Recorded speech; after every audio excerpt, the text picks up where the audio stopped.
Sa puntong ito mga kanyusik, nasa ating pong linya si former ACT Teachers Party List Representative Franz Castro. Good morning po, Kong Franz.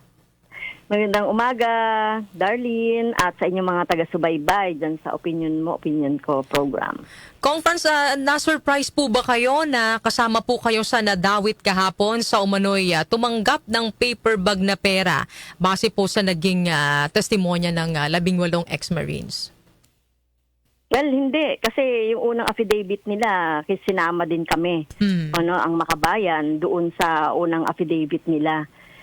Pero walang walang detalye. Pero ito, nabigla ako, meron daw mga paper bags na kinukuha namin kapag nagmi-meeting doon sa kay Saldico.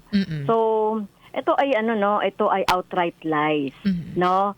Nakita naman natin yung vague insinuations na sinasabi nitong mga 18 na Marines dahil unang-una hindi naman nila pwedeng patunayan, no? Wala silang mga patunay, mga concrete evidences aside from sinasabi o nakikita daw. Kaya talagang talagang masasabi natin dito na baseless claim ng 18 malicious baseless claim ng Marines. Ano po sa tingin ninyo, Kong, yung naging motibo para makaladkad po kayo sa statement na ito ng 18 ex-Marines? So, unang-una nakita natin yung motibo ng desperate act ng political demolition sa amin sa Makabayan. At kung napapansin niyo yung mga listahan doon mula sa original o yung una nilang affidavit, merong mga dinagdag, merong mga ibinawas na mga listahan doon.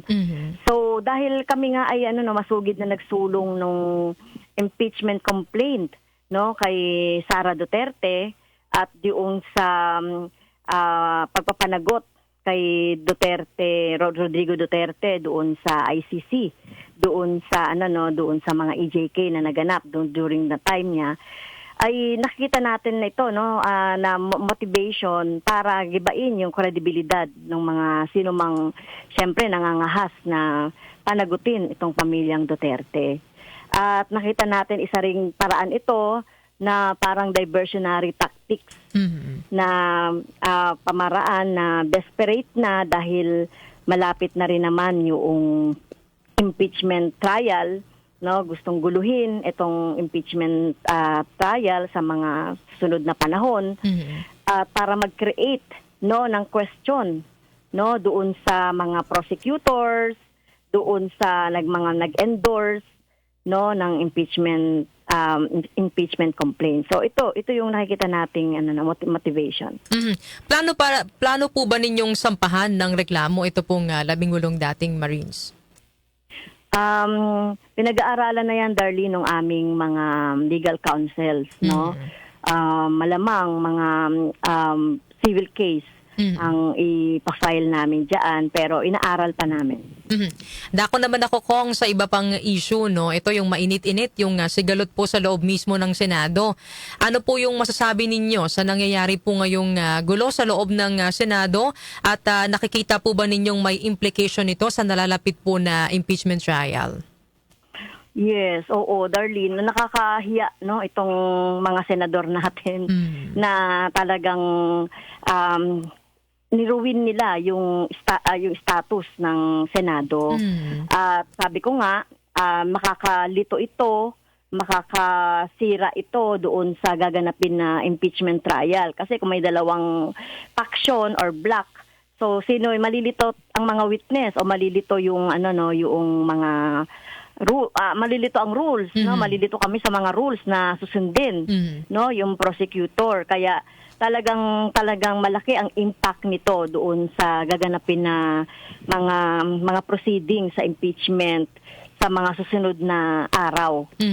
Kaya dapat na mag-ayos ng bahay itong mga senador na ito, para naman matuloy na yung pagpapanagot, accountability na hinahanap natin, mga truth na hinahanap natin dito sa impeachment.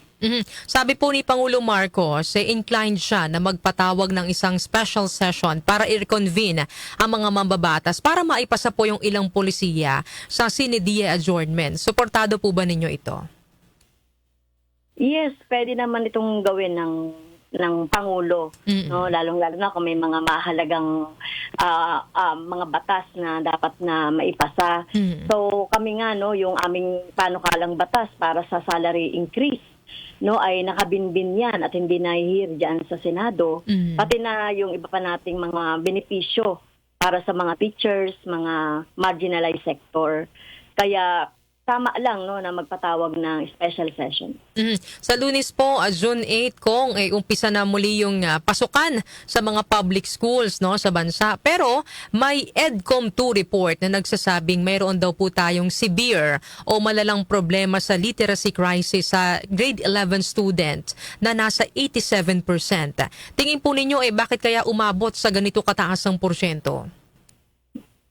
Well, yan na yung nagpatong-patong na problema natin sa basic education.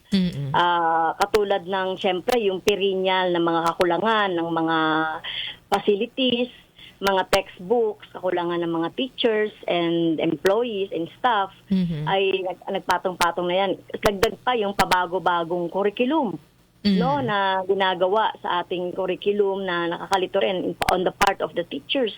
Walang enough training, walang focus talaga sa mga basic skills na dapat na makuha ng ating mga estudyante. Kaya ayan ay accumulation na talaga ng pagpapabaya ng ating gobyerno sa education. Kaya hindi nakakapagtaka na mangyari yan. Kasi panahon pa yan, halimbawa panahon pa yan ni GMA, ganyan na yan.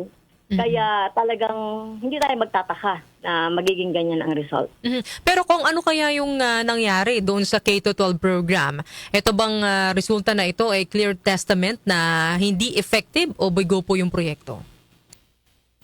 Yes, pwede nating isa sa mga conclusion yan, no? Kasi nung inimplement yan noong 2013, teacher pa ako, no? Nakasama ako diyan sa mga discussion na yan. Ay abrupt na pinatupad yan na wala namang talagang enough training, wala talagang enough na mga consultation, walang enough budget para ponduhan yung pagpapatupad niyang ng K-12 program.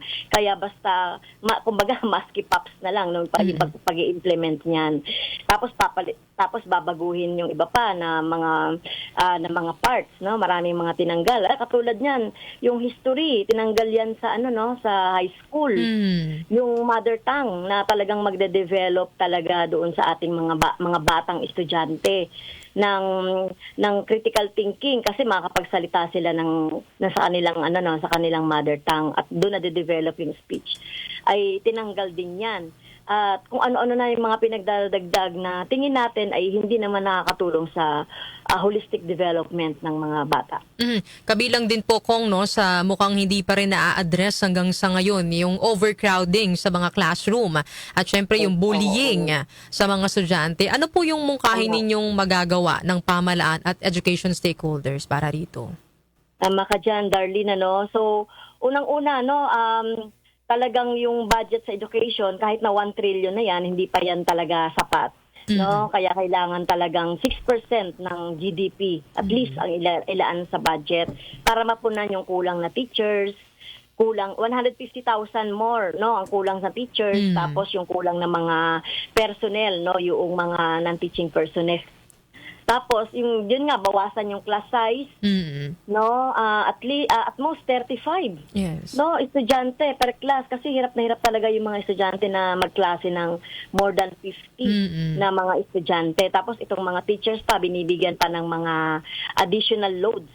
Ang mga teachers, halimbawa, may mga 8 klase ang tinuturo, no, 8 klase, no, per day, no, talagang pagod na pagod yung mga teachers.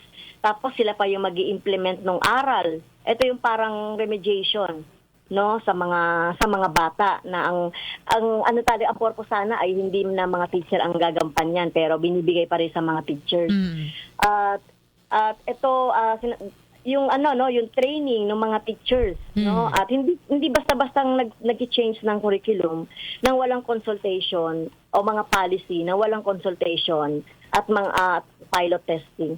Kaya yun yung mga dapat na gawin at kumpletuhin yung mga textbooks, wag umasa lang doon sa mga reading materials.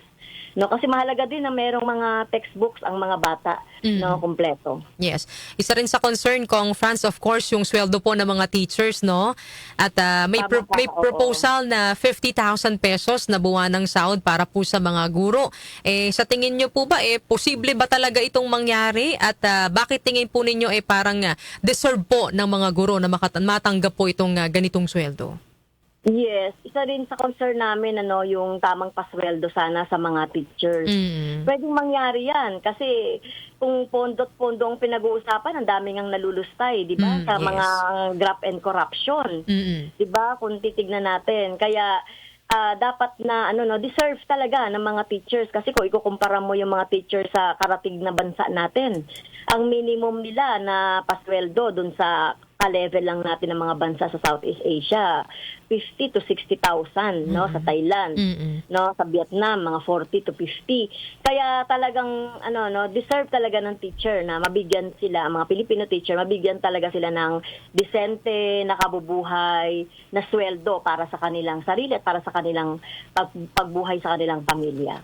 Maraming salamat po, Kong Franz, sa pagsama po sa amin ngayong umaga. Bago po namin kayo bitawan, hingi na lang po namin kayo ng mensahe para po sa publiko sa gitna po ng mga nangyayaring gulo po ngayon sa ating bansa. Yes, thank you, Darlene, sa pagkakataon sa ating mga kababayan. Huwag po tayong malito, huwag po tayong mawala ng focus.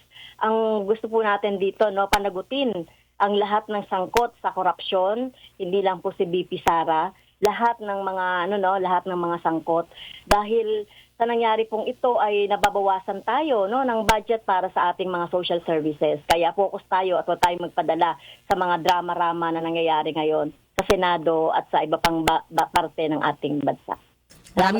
Maraming salamat po, Kong Franz, sa pagbibigay po sa amin ng oras ngayong umaga. Thank you. Yan mga kanyusik, nakasama po natin si former ACT Teachers Party List Representative Franz Castro.